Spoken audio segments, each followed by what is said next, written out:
Britain's Royal Navy is in serious trouble. Its surface fleet is sailing with dangerously limited anti-ship missiles. For nearly 2 years, the fleet operated without a single heavyweight anti-ship missile capable of threatening a peer adversary at range. The missiles aren't fitted, they're borrowed. One ship comes home, another takes its canisters.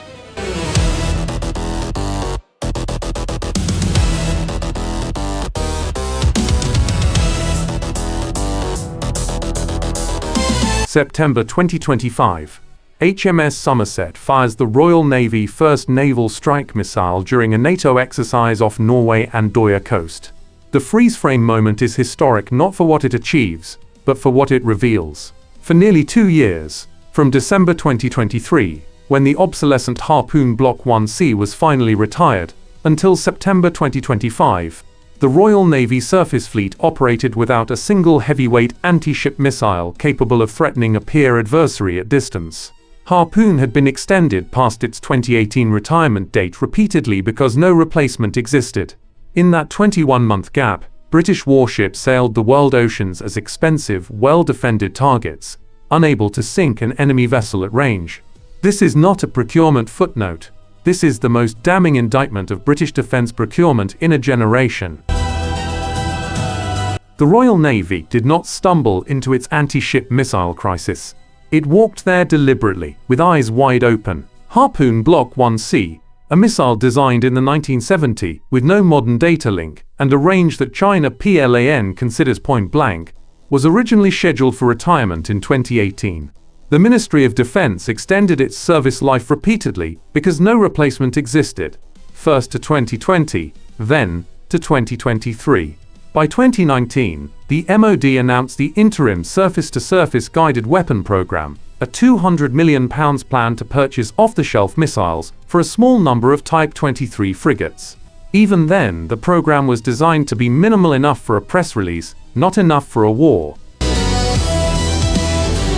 In November 2021, the then First Sea Lord, Admiral Tony Radakin, publicly labelled ISS-GW a sticking plaster approach, delivering only modest capability, and cancelled it. His reasoning was startlingly honest. The Royal Navy would be better off taking a capability holiday and investing all its money in the future Anglo-French FCASW program. This was a conscious decision documented in official parliamentary evidence. The Royal Navy formally acknowledged it was deliberately accepting a gap in heavyweight anti-ship capability to fund a European program that would not arrive until the end of the decade. By December 2023, Harpoon was gone. And for 21 months, the Royal Navy surface fleet sailed without a single credible anti-ship missile.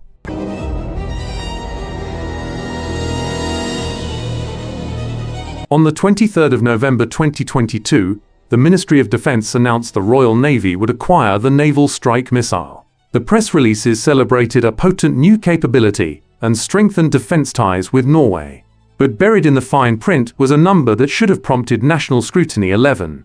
11 sets of NSM would be fitted to a combination of Type 23 frigates and Type 45 destroyers. Not the entire fleet, not even most of it. 11 sets for a surface fleet of 14 active destroyers and frigates today, and 19 once the Type 31 class enters service. The Royal Navy officially described NSM as an interim armament, while waiting for FCASW, an interim that would only cover a fraction of the fleet. By September 2025, only 3 ships had actually received the NSM: HMS Richmond, HMS Portland, and HMS Somerset. The first live firing did not occur until September 2025, when HMS Somerset launched the missile during a NATO exercise off Andoya. That means the Royal Navy transformational anti-ship missile took nearly 3 years from announcement to first firing, and still only equips 3 vessels. With only 11 sets available, the Royal Navy is forced to rotate the missiles across the active fleet, a practice consistent with its historical approach to limited weapons inventories. 11 sets is not modernization, it is an alibi.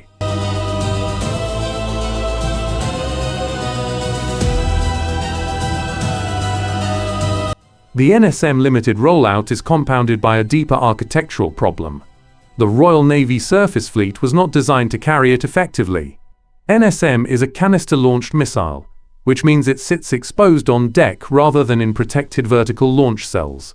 This is not ideal for modern warships, but it is workable. The US Navy and Australia deploy NSM from canisters on their ships. The difference is that those navies also have extensive vertical launch systems for other weapons.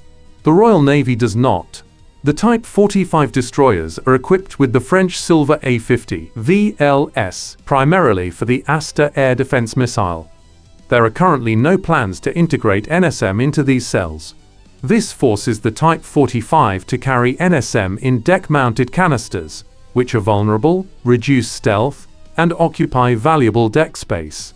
Meanwhile, the Type 45 has consumed £189 million for its power improvement project to fix the WR-21 gas turbine failures, but still lacks a credible anti-ship missile integrated into its primary weapons system. A navy that cannot put its missiles in its ships is a navy that has already conceded the surface fight. The real failure is not the missile, but the ships that were never designed to carry serious firepower in the first place. The Type 45 destroyer was built with a large empty forward section intended for 16 strike-length Mark 41 cells, a space that remains plated over and unfunded 2 decades later. Even more telling is the Type 31. Originally conceived as a light patrol frigate, loosely based on the Danish Ivar Huitfeldt design, it was never meant to be a high-end combatant. The decision to add Mark 41 VLS capability came late, forcing the Ministry of Defence to spend an additional £65 million on a capability insertion period, or CIP contract, to retrofit the hull after construction had already started. This is what fitted for but not with truly means, building warships first, then hoping to upgrade them later when the budget allows. The result is painfully obvious. Even with NSM now fitted on a few ships, the Royal Navy is operating a fleet of half-measures, modern missiles carried by platforms that were fundamentally designed for far less demanding roles.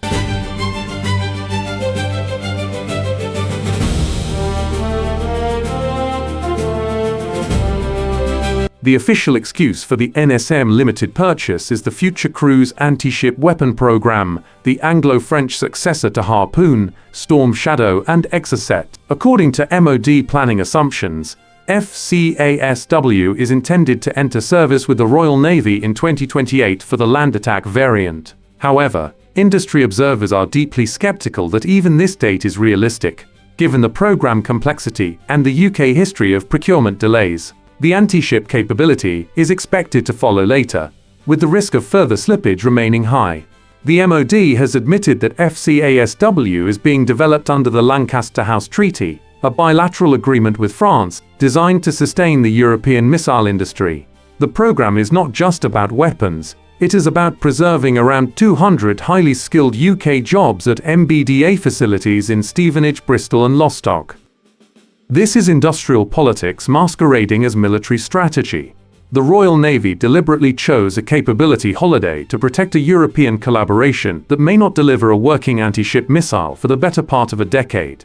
The original ISSGW program was cancelled, partly because it would have bought missiles from Israeli or American competitors, Thales Sea Serpent or Lockheed LRASM, rather than protecting MBDA monopoly. Meanwhile, the defense nuclear enterprise consumes over 35% of the equipment budget, with Dreadnought and SSN, AUKUS swallowing billions that could have funded off-the-shelf lethality. Poland signed a $1.5 billion contract for hundreds of NSM in September 2023, with deliveries between 2026 and 2032. The United States selected NSM in May 2018 and deployed it by the end of 2019. Australia announced its NSM acceleration in April 2022 and had missiles in service by 2024. Britain announced its purchase in November 2022, and by September 2025 had conducted its first live firing, from HMS Somerset alone. FCASW is not a solution, it is a fantasy that allows the MOD to avoid making hard choices today. The Ministry of Defence has a final, desperate argument from 2023. The Royal Navy anti-ship capability would come from Wildcat helicopters armed with Sea Venom light missiles. This is not strategy. It is an admission of defeat, A frigate costing over £1 billion is being asked to rely on a missile that weighs 110 kilograms total warhead included, to threaten a 2,000-ton corvette, let alone a Chinese destroyer or Russian cruiser. Sea Venom is a useful weapon for asymmetric threats, but it is not a heavyweight anti-ship missile. The NSM, by contrast, weighs 407 kilograms with a 125-kilogram warhead. It can strike at over 100 nautical miles.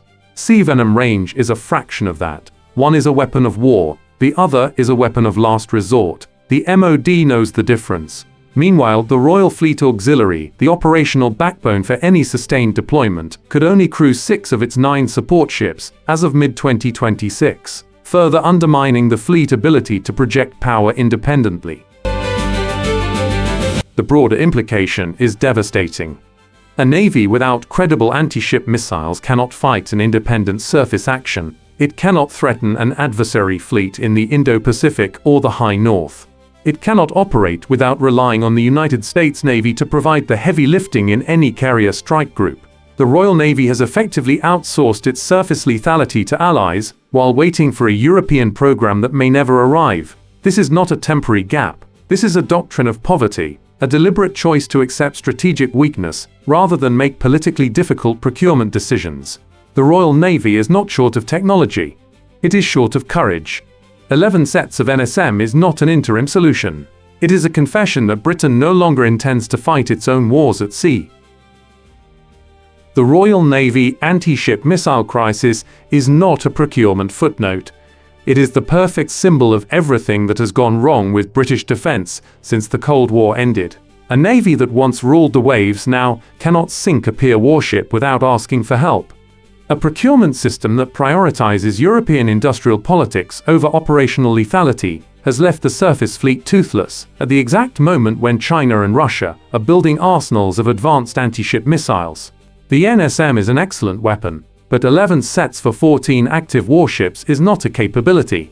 The FCASW program may eventually deliver something, but the 2028 planning assumption is already under severe strain, and every year of delay is a year of strategic vulnerability.